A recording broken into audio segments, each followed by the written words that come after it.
aku Sylvia, aku dari jurusan Manajemen Gikanggi. NIM aku 251802007.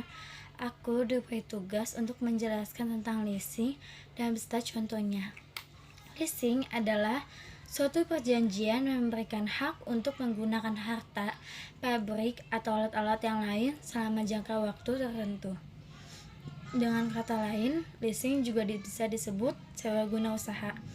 Dapat dipandang sebagai kegiatan pembiayaan dalam bentuk penyediaan barang modal, baik secara sewa guna usaha dengan hak opsi atau kapitalis, atau sewa guna usaha tanpa hak opsi atau operating lease. Pihak yang menyewakan disebut lessor dan pihak yang menyewa disebut leasing. Untuk memenuhi aktivitas tetap, perusahaan dapat memilih alternatif lain melalui sewa guna usaha atau leasing. Secara formal, kepemilikan aktivitas tersebut berada pada pihak yang menyewakan atau disebut lessor, tapi pemanfaatan ekonominya dilakukan oleh pihak yang menyewa atau disebut leasing. Sewa guna usaha atau leasing adalah salah satu bentuk pendanaan jangka menengah yang saat ini banyak digunakan di Indonesia loh. Bentuk pendanaan ini semakin berkembang, bahkan sudah ada leasing syariah. Ada jenis-jenis leasing. Yang pertama, kapitalis atau finance lease. Finance lease adalah jenis leasing yang mempunyai kriteria sebagai berikut. Yang pertama, jumlah pembayaran sewa guna selama masa sewa guna usaha pertama ditambah dengan nilai sisa barang modal. Harus dapat menutup harga perolehan barang modal atau minimum sama atau lebih besar dari 90% harga pasar aktiva yang disewakan, dikurangi keringanan pajak kalau ada. Yang kedua, masa sewa guna usaha ditetapkan minimum 2 tahun untuk modal barang golongan pertama, minimum 3 tahun untuk modal golongan barang kedua, dan minimum 7 tahun untuk modal golongan barang bangunan.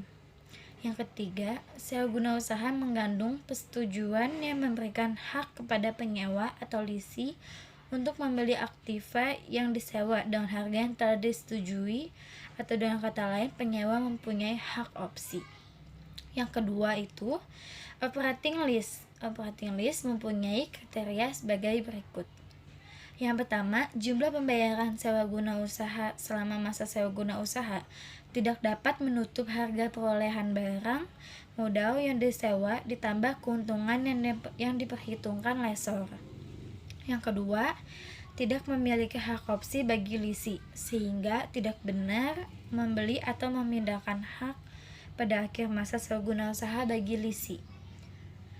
Terus ada 3 bentuk sewa guna usaha atau leasing. Yang pertama, sell and lease back. Sewa guna usaha dalam bentuk ini, perusahaan seolah-olah menjual aktiva yang telah dimilikinya kepada perusahaan sewa guna usaha. Karena itu memperoleh cash inflow dan kemudian menyewanya kembali dari perusahaan tersebut. Perusahaan melakukan cara ini biasanya karena memerlukan kas dalam jumlah yang cukup banyak, tapi juga masih memerlukan aktiva yang di-sell atau leaseback tersebut. Bentuk yang kedua disebut direct leasing. Direct leasing adalah bentuk sewa guna usaha di mana perusahaan menyewa aktiva yang sebenarnya tidak menjadi miliknya. Bentuk yang ketiga ada leverage leasing. Leverage leasing adalah bentuk sewa guna usaha yang mirip dengan bentuk direct leasing. Hanya saja perusahaan sewa guna tidak lagi membiayai seluruh kebutuhan dana yang diperlukan untuk memperoleh aktiva tersebut, tapi menggunakan sebagian pinjaman. Dengan demikian, terdapat 3 pihak yang terlibat, yaitu lessor, leasing, dan pemberi pinjaman. Bagi leasing, bentuk sewa guna ini tidak ada bedanya dengan direct leasing. Nah, sekarang contoh soalnya. PT Maju Jaya membutuhkan 1 unit mesin produksi seharga 200 juta dan diperkirakan memiliki umur ekonomis 2 tahun dan tanpa nilai residu. Penyusutan menggunakan metode garis lurus untuk pengadaan mesin tersebut mempertimbangkan 2 alternatif, yaitu yang pertama, meminjam dana kepada Bank AGM sebesar 200 juta dengan bunga per tahun 10%. Pembayaran pokok pinjaman dilakukan pada akhir tahun kedua. Yang kedua, menyewa mesin tersebut selama 2 tahun dari perusahaan leasing dengan membayar uang sewa sebesar 105 juta per tahun. Pembayaran sewa dilakukan setiap akhir tahun. Pertanyaannya, jika tarif pajak perusahaan sebesar 40%, apakah pengadaan mesin tersebut sebaiknya dibeli dengan dana pinjaman atau di leasing? Jawabannya, arus kas jika mesin yang dibeli dengan dana pinjaman di bank AGM dalam jutaan. Nih, udah aku tulisin. Nah, yang kelihatan ya. Yang pertama itu ada cost of owning. Terus yang kedua itu ada harga beli mesin. Harga beli mesinnya itu kan tadi 200 juta. Ada pinjamannya 200 juta. Biaya bunganya itu tahun pertamanya itu kan 10% dari 200 juta, yaitu 20 juta. Tahun keduanya juga 20 juta. Tax saving dari bunganya itu dapat dari 40%. Dapat dari sini. 40% dikali 10% kali 200 juta. Hasilnya itu 8. Tahun pertama itu 8 juta, tahun kedua juga 8 juta. Pembayaran pokok pinjamannya itu 200 juta. Tax saving dari penyusutannya itu tahun pertama 40 juta, tahun kedua juga 40 juta. Dapat dari sini. 40% dikali 200 juta dibagi 2 per tahun.